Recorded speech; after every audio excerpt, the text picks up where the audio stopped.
Nós vamos conversar com ele, que começou como feirante, estudou, chegou a advogado, juiz, escreveu já 2 livros na carreira, pré-candidato a deputado federal, Dr. Marlon Reis. Dr. Marlon, muito boa tarde. É um prazer tê-lo aqui no Espaço da Inclusão, tudo bem? Boa tarde, tudo bem? Muito obrigado pelo convite, pela oportunidade de estar aqui com vocês e boa tarde para você também. Prazer é nosso em ter o senhor aqui conosco. Primeiramente, doutor Marlon, eu vou pedir, como nós temos várias pessoas com deficiência visual que nos escuta, para que o senhor se autodescreva para os nossos ouvintes. Claro, eu sou um homem de 56 anos de idade, sou um homem negro, eu tenho 1,73 m de altura, eu estou, no momento, usando uma calça preta, uma camisa azul e uma jaqueta preta também. Ok, muito obrigado. Falando sobre essa questão, o senhor mesmo citou, de ser um homem negro. Entre as questões que o senhor defende, o senhor luta muito pelas questões, essa questão do antirracismo, né? O senhor muitas vezes foi discriminado na sua carreira? Sim, muitas vezes eu passo pelo mesmo drama que qualquer pessoa negra está submetido no Brasil, infelizmente. Até mesmo, eu fiquei na magistratura por 20 anos e até mesmo quando eu era juiz, mesmo sendo juiz, eu estando de terno e gravata, pronto para atividade profissional, eu era muitas vezes identificado não como um magistrado, mas vinham tratar comigo como se eu fosse um motorista, ou um segurança, um vigia, e aí não adianta usar o terno melhor, até um pouco mais caro, porque isso não passa a mensagem de nada a não ser a cor da pele, que ela acaba servindo para discriminar. E isso, assim, o mais normal, mas teve casos de situações mais grosseiras, como, por exemplo, eu, ainda juiz, tentando comprar um computador para mim num shopping e a pessoa virar para mim e falar assim, olha, eu não vou te apresentar nada porque você com certeza não tem dinheiro para comprar esse equipamento. Então, o mesmo que acontece com qualquer pessoa negra, já fui seguido em supermercado como suspeito de estar tentando furtar alguma coisa e coisas desse gênero que tanto entristecem todos nós que temos a pele escura, o cabelo crespo, é bem lamentável. Nossa, sem dúvida. Fico imaginando a reação, assim como nós PCDs, né? A reação, assim, choca, né? A pessoa fazer um comentário desse, eu não vou te mostrar esse equipamento porque o senhor não vai ter dinheiro para comprar. E quando o senhor fala que o senhor é juiz, qual é a reação das pessoas? Então, esse período todo que eu fiquei na magistratura, né, acabei saindo em 2016, muitas vezes me deparei com situações de surpresa. E curioso, eu moro em São Paulo, vivo aqui já há alguns anos, mas eu fui juiz no Maranhão. E o Maranhão é o segundo estado mais negro do Brasil, apenas atrás da Bahia. E mesmo assim, eu sempre fui. Normalmente era comum de ser o único negro numa situação de um pouco mais de privilégio, digamos assim. Por exemplo, na faculdade de Direito, na Universidade Federal do Maranhão, eu era o único negro na turma que foi aprovada no vestibular. E depois na magistratura, entre 36 aprovados, éramos 2 negros. E mesmo num estado com a população tão predominantemente negra. Então a gente vê o filtro do racismo funcionando nos processos de exclusão das outras pessoas. Inclusive, eu faço questão de deixar registrado. Muitas vezes falaram assim, você é uma prova de que não se precisa de cotas, de que não se precisa dessas políticas afirmativas, porque você conseguiu. E eu respondia o seguinte, não, eu sou a prova de que precisa, porque pode haver uma exceção. A exceção confirma a regra. Então, se as oportunidades fossem equitativas, né, se houvesse equidade racial no Brasil, a gente não teria essa disparidade. A gente teria uma participação proporcional correspondente à presença da população afro-brasileira na sociedade. Sim, sem dúvida. Doutor, o senhor deu aula já em algumas universidades. Eu queria que o senhor falasse um pouco como que o senhor acha que está o nível dos alunos, dos universitários no Brasil nos cursos de direito atualmente. Os cursos de direito passaram por uma transformação muito grande desde que eu mesmo me graduei. Eles se multiplicaram, faculdades particulares se espalharam num número impressionante. O Brasil é o país do mundo que tem mais faculdades de direito e também que tem a maior proporção formação de faculdades de direito comparado com a sociedade. Isso fez com que houvesse também um desnível muito grande entre as instituições. A universidade pública continua sendo disparado a que tem, digamos assim, mais qualidade no processo de formação, e nas particulares nós temos muita diferença de nível, muita mesmo, a ponto de que a gente acaba tendo muitas faculdades que não conseguem preparar nem mesmo para o exame de ordem. Então é muito impressionante. Mas eu chamo atenção também para o fato de que a nossa formação jurídica ainda é muito fundada em direitos individuais e não em direitos coletivos, que são um ponto forte na nossa legislação, mas de pouco uso na prática. E é uma coisa que eu tenho feito bastante, advogar em ações coletivas. E vejo que os nossos advogados e advogadas com quem eu lido, e que muitas vezes até eu preciso contratar, eles acabam tendo que ser formados aqui no escritório, nessa área de direito coletivo, porque isso não vem naturalmente da faculdade. E de que maneira a Ordem dos Advogados do Brasil pode melhorar esses advogados? A OAB tem um papel essencial nesse processo. Já houve cursos de direito descredenciados por iniciativa da OAB. Ela também mantém um ranking das 100 melhores faculdades de direito para estimular que elas sejam observadas como exemplos, e realmente é preciso robustecer a fiscalização da qualidade das nossas faculdades de direito. Para os nossos ouvintes que estão nos ouvindo nesse momento, aqui pela Rádio Paraty, 87.5, São Bernardo, programa Espaço da Inclusão, quem não conhecer, ter uma ideia. Para um advogado se tornar juiz, ele tem que atuar como advogado durante quanto tempo até se tornar propriamente juiz?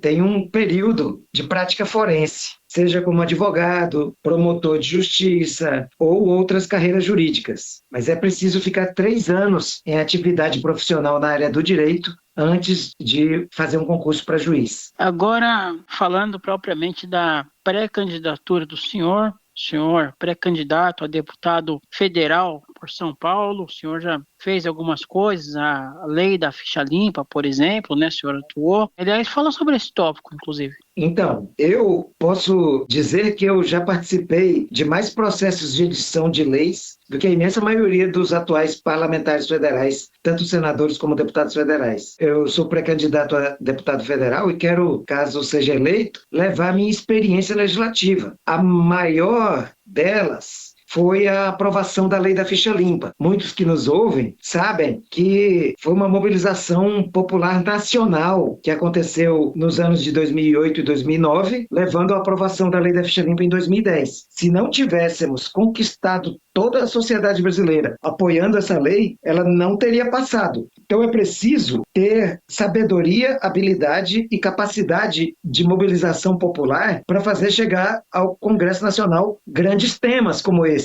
Deixar pessoas poderosas que praticaram atos de corrupção, desvios de toda a natureza, inclusive crimes, muitas vezes crimes bárbaros, participar do processo eleitoral é uma coisa que não deve ser desejada por nenhuma democracia. E por isso eu me orgulho muito de ter liderado esse movimento e inclusive batizado o projeto com esse nome, Ficha Limpa. Foi uma ideia minha e, graças a Deus, deu tudo certo, foi aprovado. Mas eu poderia citar várias outras iniciativas legislativas feitas sem ter mandato. Por exemplo, a legislação eleitoral brasileira atualmente exige que os nomes dos doadores de campanha sejam apresentados aos eleitores antes do pleito, antes da eleição. Então, um eleitor consegue entrar no site do Tribunal Superior Eleitoral, tem uma página lá chamada Divulga Cândido de Contas, e consegue ver quem fez a doação. Isso não era assim. Até 2012, os nomes dos doadores só eram divulgados depois do pleito, o que era um absurdo. E eu modifiquei isso. Atuando como juiz, eu passei a determinar que os candidatos da cidade onde eu trabalhava, candidatos a prefeitos e vereadores nas eleições de 2012, apresentassem os nomes dos doadores para os eleitores. Esse exemplo meu foi copiado corretamente, porque bom exemplo é para ser seguido mesmo, por vários juízes no Brasil, e depois a ministra Carmen Lúcia, que era então presidente do Tribunal Superior Eleitoral, ela seguiu o exemplo também e determinou a adoção da medida para todo o território nacional. Em 2015 isso virou lei, por isso que hoje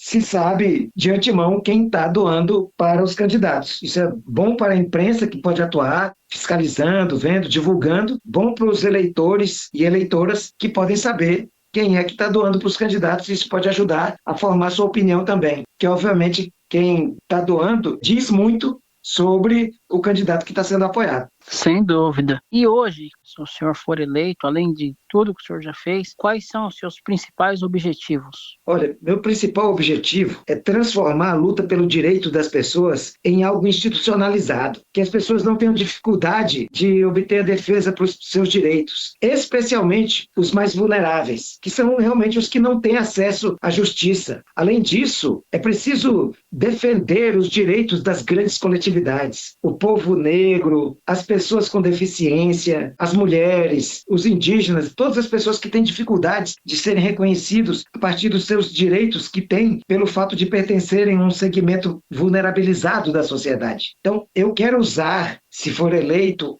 o mandato parlamentar para fazer com que os direitos das pessoas sejam observados. É uma missão que eu tenho comigo a vida inteira. Eu sempre tive propensão para isso. Eu posso dizer até que desde a infância eu sempre quis lutar pelos outros, fazer com que os direitos dos outros fossem respeitados. Por isso que eu deixei a magistratura, porque sendo juiz, eu estava atrás de um gabinete ultra confortável, com um salário alto, com várias pessoas trabalhando para me dar suporte, mas eu não podia tomar a iniciativa de defender os direitos das pessoas. Mesmo assim, eu lutei contra a compra de votos, cheguei até a vencer o prêmio Inovare, que é o maior prêmio da área jurídica no Brasil, por meu trabalho de esclarecimento da sociedade sobre os males da compra de votos. Também pude liderar a lei da ficha limpa. Até quando eu era juiz, eu estava lutando pelos direitos dos outros. Deixei a magistratura para poder advogar para as pessoas que mais precisam. Poderia aproveitar da condição de ter sido um juiz para advogar para os poderosos, para mega empresas, para pessoas riquíssimas. Isso poderia ser até mais atrativo do ponto de vista financeiro para o meu escritório. Mas não foi essa a minha opção. Eu quis advogar e advogo todos os dias para as pessoas mais vulneráveis. E acho que esse é um papel negligenciado por muitos políticos, por muitos parlamentares, são eleitos pela maioria da sociedade, mas não se lembram dessas pessoas depois que ganham, não lutam por elas. É por isso que hoje as pessoas não se sentem representadas pelo Congresso Nacional. Eu faço um desafio aqui para quem nos ouve e faço uma pergunta: você se sente representado ou representada pelo Congresso Nacional? E essa pergunta eu faço por onde eu passo, e invariavelmente a resposta é a mesma: não, eu não me sinto representado. Por quê? Porque essas pessoas não estavam conectados efetivamente no dia a dia. Por que falam assim, a pessoa é eleita e depois desaparece? Por que o candidato, depois de eleito, ele some e só vai voltar 4 anos depois? Porque não é verdadeira a conexão dele com a sociedade. Ela é artificial, falsa e só acontece no momento eleitoral. Isso precisa acabar. Nós precisamos eleger pessoas que são efetivamente conectadas no seu dia a dia com a busca de soluções para os problemas das pessoas. Em cima dessa resposta do senhor,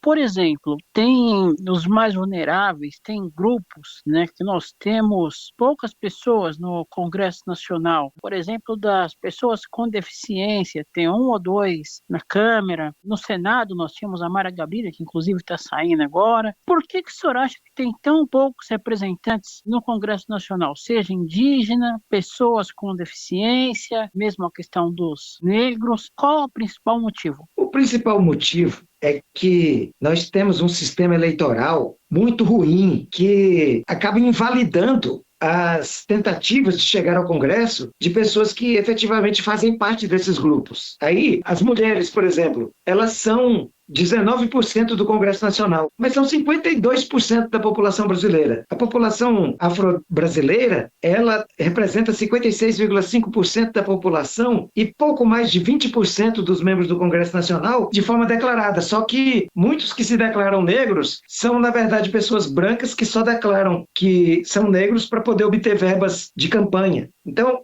isso tudo distorce o processo. O processo eleitoral ele distorce a vontade popular. E é preciso, há anos eu luto pela mudança do sistema eleitoral brasileiro. Nós temos que permitir representações parlamentares legítimas, autênticas. O nome já diz, representação, são representantes do povo. Como é que eles podem não ser membros desse povo, dessa maioria? A maioria fica de fora, a minoria hiperlota o Congresso Nacional. Isso precisa acabar. Nós precisamos conscientizar os eleitores, as eleitoras, mas além disso, nós precisamos fazer mais. Nós precisamos mudar o sistema eleitoral para que, por força da regra, a representação legítima da sociedade consiga chegar àqueles assentos parlamentares. O senhor, algumas respostas antes, falou dessa questão dos mais vulneráveis, né? No grupo, por exemplo, das pessoas com deficiência, uma coisa que eu ouço muito, nós temos muitas leis para as pessoas com deficiência, inclusive a LBI, Lei Brasileira de Inclusão, mas nem sempre essas leis são respeitadas. O que falta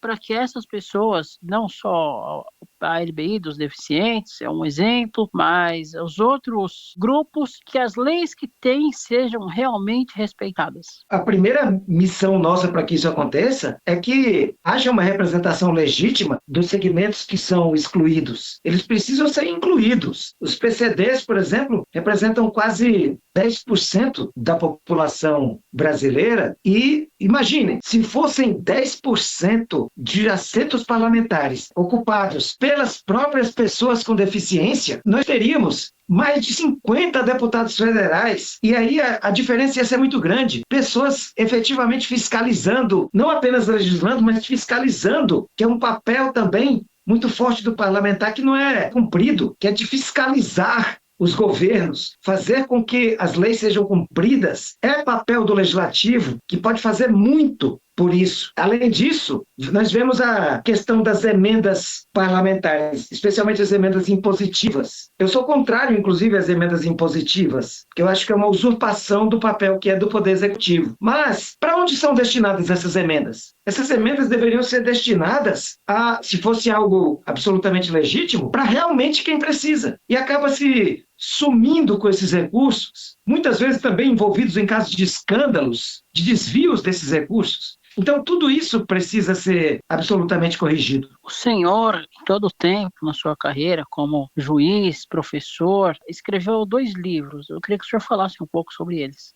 O mais importante deles, e acabou sendo mais lido, é o livro O Nobre Deputado. O livro O Nobre Deputado, ele foi escrito no seguinte contexto. Eu havia concluído meu doutorado na Espanha, onde eu fiz pesquisas sobre as distorções do sistema eleitoral brasileiro. E um dos capítulos do livro, da minha tese de doutorado, trazia entrevistas feitas com políticos, muitos deles no exercício do mandato, e que contavam, com garantia do anonimato, tudo o que haviam feito para chegar onde chegaram. E falando especialmente da compra do voto, e também falando de desvios de verbas públicas para assegurar o dinheiro para, no momento da eleição, comprar o voto do povo. E eles falaram para mim. Eu achei que eu não podia deixar isso reservado numa tese doutoral depositada numa universidade europeia. E resolvi escrever esse livro de maneira simples, uma linguagem simples, que todo mundo pode compreender com facilidade, contando tudo que tem naquele capítulo da tese doutoral. Só que como se fosse um deputado fictício chamado Cândido Peçanha, que está contando a sua história e conta como é que se compra um mandato eletivo no Brasil. Lamentavelmente, essa é uma realidade. A maioria compra o mandato, compra votos, compra a consciência de lideranças, pratica abuso de poder econômico e político para chegar ao mandato. E era essa a grande denúncia. Eu fui perseguido pessoalmente por ter publicado esse livro. Na época, o líder do MDB na Câmara, Eduardo Cunha, pediu ao presidente da Câmara, Henrique Eduardo Alves, que me processasse por publicar esse livro. E, de fato, eu fui processado pela Câmara dos Deputados, mas eu fui absolvido por causa justamente do meu trabalho acadêmico, do meu trabalho de pesquisa, com base na liberdade de expressão. Eu fui absolvido por unanimidade. mas eu fui até perseguido. Eu digo que até o meu prêmio literário que eu recebi por conta desse livro foi um processo aberto pela Câmara dos Deputados. Quando o Eduardo Cunha foi presidente da Câmara, ele me considerou persona não grata lá, informalmente, mas considerou. Eu cheguei a ser proibido de entrar para participar de reunião na Câmara dos Deputados, que é um dos ambientes que eu mais respeito, porque a gente precisa respeitar nossas instituições. Eu respeito muito o Congresso Nacional e por isso mesmo eu lutei sempre para aprimorá-lo, seja com a lei da ficha limpa, essa lei que eu mencionei, que exige a revelação dos nomes dos doadores de campanha e muitas outras leis das quais eu fui protagonista, sempre para melhorar o Congresso Nacional. Foi assim que eu lutei ao longo de todos esses anos. Há muitos anos, há 3 décadas, eu luto incansavelmente, desde que deixei a universidade, para aprimorar o nosso sistema legislativo. Mas, por incrível que pareça, acabei sendo perseguido pela Câmara dos Deputados. Essa questão da compra de votos, de que maneira o TSE, Tribunal Superior Eleitoral, pode atuar para evitar ou pelo menos diminuir esse sistema? Eu faço parte do movimento de combate à corrupção eleitoral. Esse movimento foi criado juntando as entidades que se uniram no final dos anos 90 para conquistar a primeira lei de iniciativa popular da história do Brasil. E essa lei era justamente contra a compra de votos. É a Lei 9.840, de 29 de setembro de 1999. Eu comecei a aplicá-la como juiz. Depois eu me tornei palestrante, passei a treinar e ensinar, educar outros juízes eleitorais para aplicar essa lei. Fiz a minha tese doutoral sobre isso e a Justiça Eleitoral caça muitos mandatos por compra de votos. Só para ter uma ideia, ontem mesmo, aqui em São Paulo, o Tribunal Regional Eleitoral confirmou a cassação do prefeito de Sarutaiá. Ele se une a outros milhares de pessoas, especialmente prefeitos e vereadores que perderam o mandato por compra de votos. E quanto mais no âmbito local é a eleição, mais isso acontece, especialmente nas pequenas cidades, mas não só, mas também nas grandes cidades, nas periferias, no Brasil inteiro. Inclusive não tem essa de achar, porque isso aí acontece no Nordeste, nos rincões do país. Não, isso vai acontecer aqui em São Paulo, na capital, e também na Grande São Paulo, no Grande ABC, isso vai acontecer, o que é lamentável. Então, a Justiça Eleitoral até tem cassado os mandatos, mas nós precisamos mudar também a cultura, porque só existe compra de voto onde tem alguém que esteja disposto a vendê-lo. E é por isso que nós temos feito esse trabalho que é tanto de fiscalização e aprimoramento das leis, mas também de palestras, de encontros educativos, seminários, visitas às universidades, aos bairros, a todos os lugares onde podemos, para falar sobre a importância do voto ético. Voltando um pouquinho lá para trás, quando o senhor estava estudando ainda, no começo, o senhor trabalhou como feirante, o senhor já pensava, já tinha isso na cabeça, eu quero ser advogado, ou não? Foi meio casual? Quando eu fiz a minha faculdade, foi para advogar. Eu fui parar juiz por uma circunstância do destino. Eu me decepcionei muito com uma decisão judicial, que a meu ver foi de uma injustiça absurda, atroz, e eu pensei, olha, eu preciso conhecer melhor o Poder Judiciário. E eu fui me preparar, estudar e me tornar juiz com um plano de ficar 5 anos no Judiciário e aprender o máximo que eu podia pelo lado de dentro dos tribunais, pelo lado de quem usa as togas. E aí eu acabei ficando 20 anos em lugar dos 5, porque como eu comecei a me envolver com a luta contra a compra de votos e pela conquista da lei da ficha limpa, eu acabei ficando mais tempo no judiciário. Mas assim que eu dei como cumprida a minha missão por lá, aprendi o que tinha para aprender, inclusive ocupei várias posições no judiciário, inclusive fui juiz auxiliar da presidência do Tribunal Superior Eleitoral em Brasília, atuando junto ali, conhecendo, estando perto dos tribunais superiores, o Supremo Tribunal Federal, o Superior Tribunal de Justiça, e aí eu pude voltar para a profissão que eu amo, que é a advocacia, para fazer isso que eu falei, que é o que eu gosto de fazer, que é lutar pelas populações vulnerabilizadas. Doutor